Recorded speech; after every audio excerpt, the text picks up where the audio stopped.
The guest mode policy controls whether a guest can log in to that device.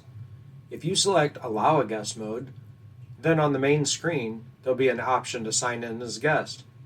If you select Disable Guest Mode, then the user will have to sign in with a Google account or a Workspace account.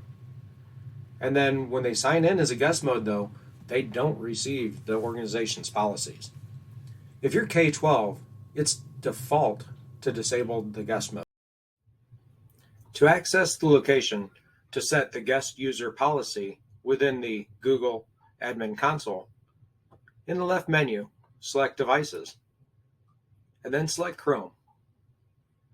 Next, Settings, and then Device. It'll pull up the organizational units that you have available to you. Right now, we just have the parent OU. If there were child OUs, those would be listed underneath, and then you can set this policy to enact on one of those OUs. But in this case, with just a parent OU, it'll enact across the entire organization. So you scroll down a little bit to sign-in settings, and you'll find guest mode. Again, it's set to allow guest mode unless your K through 12 is their default.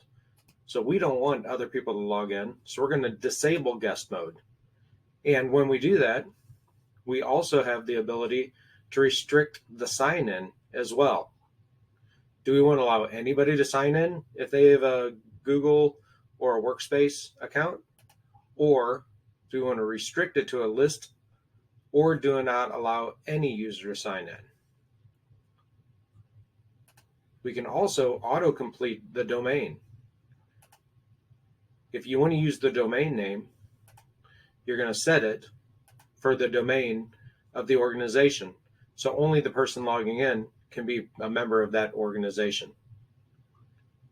You can also allow the sign-in screen to show the usernames and photos for who's signed in.